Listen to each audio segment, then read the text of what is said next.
गांव के कच्चे रास्ते पर मिट्टी के बर्तनों की एक छोटी सी दुकान थी। सूरज भी पहली करन जैसे ही दरख्तों के पत्तों से झांकती, वहां एक नहीफ सा आदमी काम में मसरूफ नजर आता। इसका नाम बशीर कम्हार था। चेहरे पर पसीना, कपड़ों पर मिट्टी, मगर आंखों में एक अजीब सी चमक।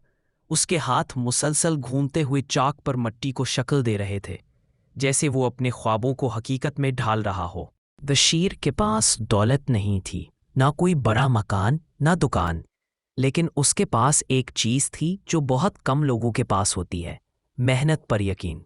वो दिन रात काम करता, मिट्टी से बर्तन बनाता और बाजार में बेचने जाता, मगर अक्सर उसकी मेहनत का सिला चंद सिक्के ही होते जो बेमश्किल घर का चूल्हा जलाते।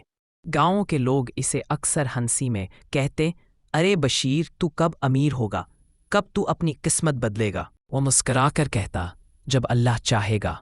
मिट्टी भी कभी सोना बन जाती है, बस हाथ सच्चे होने चाहिए। बशीर की बीवी जीनत बीमारी रहती थी और उसका छोटा बेटा आदिल रोज स्कूल जाने के बाद बाप की मदद करता।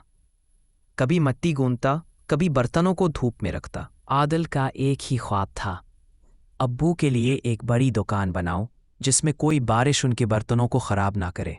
लेकिन ख्वाबों को भी पेट की आग की कीमत पर खरीदा नहीं जा सकता। एक दिन जीनत की तबीयत अचानक बिगड़ गई। बशीर भागकर गांव के हकीम के पास गया।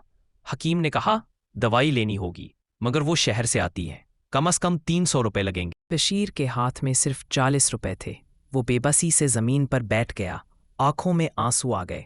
या अल्लाह, मैं अपनी बीवी को बचाने के लिए भी गरीब हूँ। इसी रात वो देर तक जागता रहा। चाक के पास बैठा, मिट्टी से एक नया बर्तन बनाने लगा, मगर इस बार वो आम बर्तन नहीं था। वो एक प्याला था जिस पर वो दिल से कुछ अलग बना रहा था। उसने उस पर नक्शो निगार ऐसे बनाए जैसे दुआ के अल्फाज हों, जैसे हर लकीर में कोई उम्मीद छुपी हो। जब प्याला तैयार हुआ तो वो खुद हैरान रह गया। ऐसा हसीन बर्तन उसने कभी ना बनाया था। अगले दिन वो शहर के बाजार में गया। बड़ी बड़ी दुकानों के बीच वो अपनी छोटी सी टोकरी रखकर बैठ गया। अगले दिन वो शहर के बाजार में गया। बड़ी बड़ी दुकानों के बीच वो अपनी छोटी सी टोकरी रखकर बैठ गया। ये प्याला तुमने बनाया है? बशीर ने आजिज़ी से कहा। जी हुजूर, अपने हाथ से। बुजुर्ग ने प्याला गौर से देखा, फिर मुस्कुरा कर कहा, ये आम मिट्टी नहीं लगती, इसमें दुआ की खुशबू है। तुम्हारी कीमत क्या है? बशीर ने शर्माते हुए कहा, हुजूर, बस जितना आप मुनासिब समझे। बुजुर्ग ने अपनी जेब से 500 रुपए निकाले और बोले, ये प्याला नहीं, तुम्हारी दुआ खरीद रहा हूं। अल्लाह तुम्हें रिस्क में बरकत दे। बशीर की आंखों से खुशी के आंसू निकल आए। बशीर की आंखों से खुशी के आंसू निकल आए। वो भागकर दवाई ले आया, जीनत को दवा दी और पहली बार उसके चेहरे पर मुस्कुराहट वापस आई। कुछ दिन बाद वही बुजुर्ग दोबारा आए। इस बार उनके साथ एक जवान आदमी था जो शहर के एक बड़े बर्तनों के स्टोर का मालिक था। बुजुर्ग ने कहा, मैंने तुम्हारा पियाला उस नौजवान को दिखाया था, वो चाहता है तुम्हारे बर्तन अपनी दुकान में बेचे। बशीर हैरान रह गया। उसके लिए तो ये ख्वाब जैसा मौका था। वो बोल ना सका, सिर्फ आंखों से शुक्र अदा करता रहा। चंद दिनों बाद शहर में बशीर कम्हार के बर्तन सजे हुए थे। उन पर वही मोहब्बत के नक्श, वही मिट्टी की खुशबू। लोग उन्हें दुआओं के बर्तन कहने लगे। अब बशीर के पास पैसे आने लगे। आदिल का स्कूल बदल गया, जीनत की दवाएं बाकायदा आने लगी, मगर बशीर वही पुराना इंसान रहा, आजिज़ी, मोहब्बत और शुक्र के साथ। वक्त गुजरता गया। एक दिन बाजार में आतिशज़दगी हो गई। कई दुकानें जल गई, बशीर की भी। सब बर्तन राख हो गए।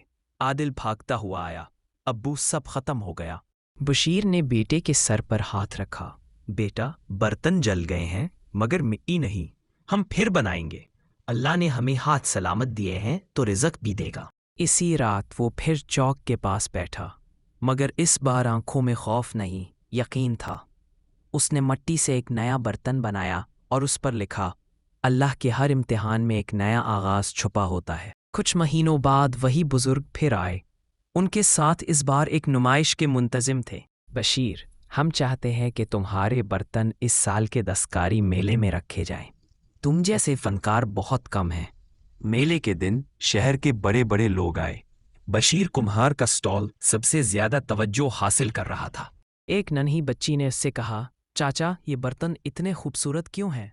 बशीर ने मुस्कुराकर जवाब दिया, बेटी, क्योंकि ये दिल से बने हैं, मिट्टी से नहीं। उस जुमले ने सबका दिल जीत लिया। मीडिया ने इंटरव्यू किया, तस्वीर बनाई और अगले दिन अखबार में सुर्खी लगी, गरीब कम्हार ने मिट्टी से दुआ बनाई। अब बशीर का अपना छोटा कारखाना बन चुका था। आदिल ने स्कूल के बाद वही काम सीखा और नया डिज़ाइन मुतारफ कराया। जीनत शक्कर के आंसू बहाती रहती। एक दिन वही बुजुर्ग फिर आए। बेटे, मैंने तुम्हें पहली बार उस दिन देखा था जब तुम्हारे हाथों में मिट्टी और आंखों में आंसू थे। आज तुम्हारे हाथों में रिस्क और आंखों में सुकून है। बशीर ने उनके कदमों को छुआ। हुजूर, अगर आप इस दिन ना आते तो शायद ये सब मुमकिन ना होता। बुजुर्ग ने कहा, नहीं बशीर, मैं सिर्फ एक वसीला था, असल दरवाज़ा तुम्हारी दुआ और मेहनत ने खोला है। गांव के लोग अब भी बशीर कुम्हार कहते थे, मगर इज्जत से। जब कोई नौजवान उससे पूछता, चाचा, कामयाबी का राज क्या है, तो वो मुस्कुरा कर कहता, बेटा, मिट्टी से सोना बनाना मुश्किल नहीं, बस नीयत सच्ची होनी चाहिए।